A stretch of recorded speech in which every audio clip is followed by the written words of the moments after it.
Good morning. Um,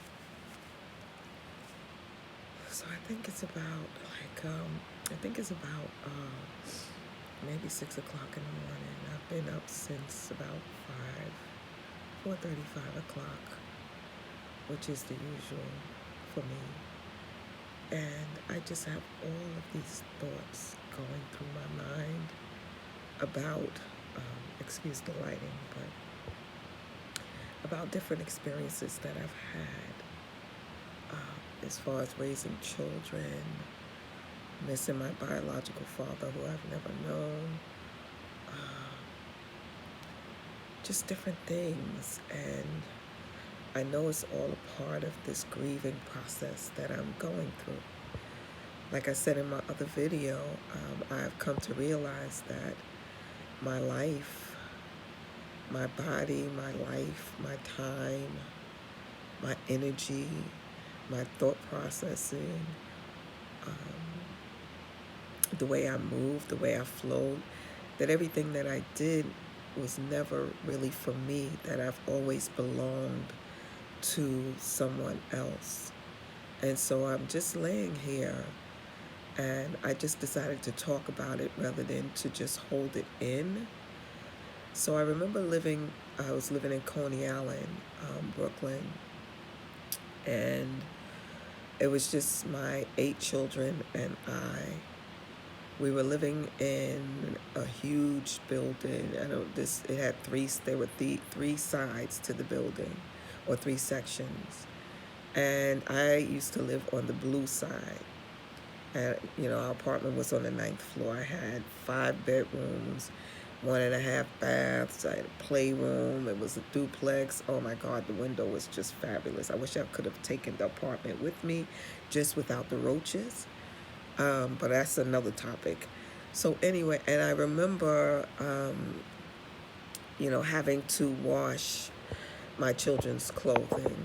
And I'm grateful that with the laundry room, we had a laundry room in the building. However, it was on, I believe, the red side, which meant that I had to go down, take the elevator downstairs from the 9th floor and walk through to get to the other side.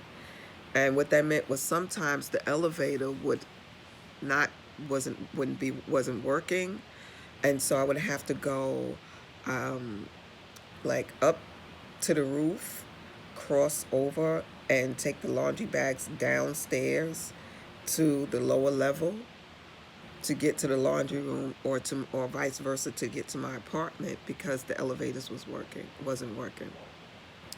And so our building, for some reason, I guess where it was located, and it was just so so street. But anyway, so they would always have like 4 shopping carts, whether they were from Walmart or Pathmark or something like that. We always had shopping carts, which was great for me because there was always a need for shopping carts because I just needed them. And so I'm just laying here and I'm thinking about the traumas that I experienced while preparing my children's clothing. Remember now, I was washing clothes for 8 children and myself at the time. So I'm preparing clothing for 2 weeks worth of clothing, sometimes 3 weeks when if I didn't have the money, I had to wait until I, got the money. Um, and it would take me about $60 every 2 weeks to wash our clothes, and that's including laundry detergent and everything. And I would have not just the normal laundry bags, but the industrial size garbage bags, like them big bags that the housing authority would use to get like garbage, to put the garbage, like garbage day or whatever, they would use those. And I had anywhere from 4 to 6 bags or more of clothing that I washed every 2 to 3 weeks.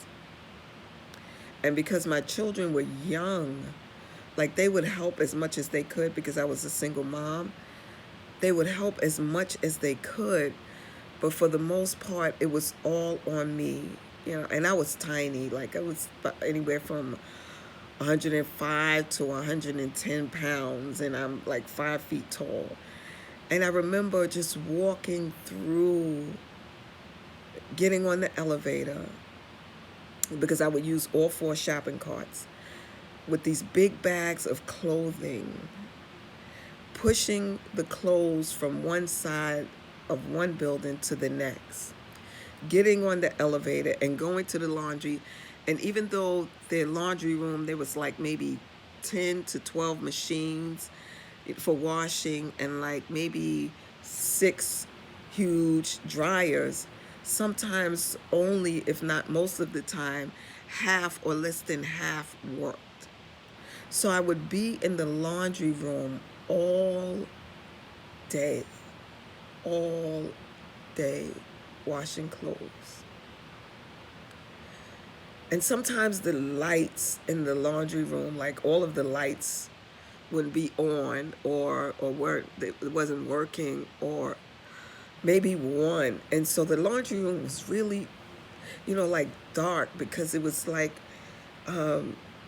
located in a certain space, and where the lights from outside, or from outside, during the daylight, would just come into the laundry room.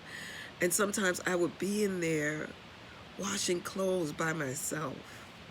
And I would be so scared, because again, it was, I was living in one of the worst projects or buildings in Brooklyn. And sometimes I would be in there for hours just washing and drying clothes and jumping and being afraid when I heard the slightest sounds, and my children would, be there, and sometimes they would get on my nerves, and I'm just like, look, just go outside, I got this. And then after the clothes, like I finished washing the clothes, I would take the clothes back downstairs from one side of the building, and I would drag the clothes back to the other side of the building where I live. And I would get upstairs, and I take the clothes, because there was so many. And the one thing about my home is that even though I had so many children, my home was clean. My home was clean. And I would take the clothes and I would drop them in the middle of the floor, like bag at a time. And like the kids would help to fold if they could, but they did the best that they could. And I would just sit on the couch, or sometimes just sit in the middle of the clothing, like make a little space.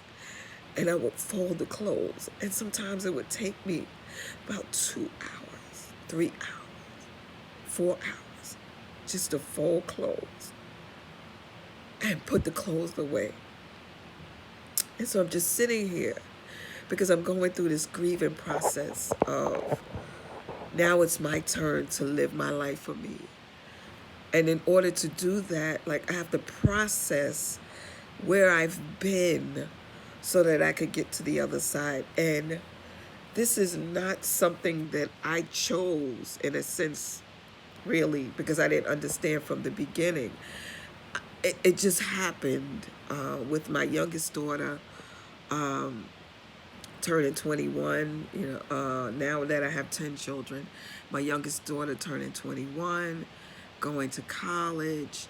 I had an accident last year, and so I'm experiencing different things with my body, not being able to do the things that I used to do, which was yoga and dancing, which is medicine for my soul. I can't do that like I used to. And so, and I think that's when this journey really of self-healing and self-love really hit home for me. It's that now I have to sit still and find other ways to heal, like go through this dark night of the soul journey. And I think I'm like, I don't know where I'm at in it. I know I'm not where I was. That's another topic that I'll be discussing. But for the most part, I'm talking about and documenting and sharing my story as things come up, because I don't think that, or I know that I'm not the only woman experiencing this. And so I'm going to end this right here.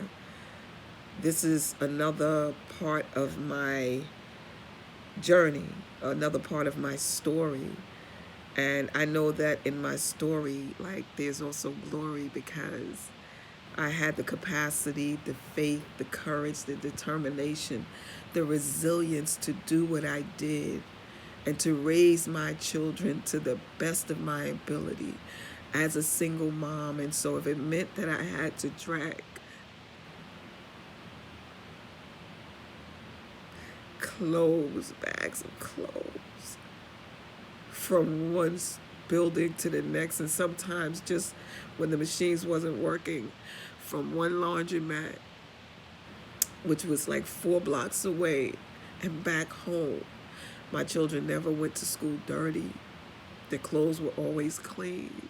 And even at the end of the day, when I was exhausted and I was tired and all I could do was fall asleep on the couch or in my bed and cry myself to sleep because I was exhausted, I could pat myself on the back and say, job well done.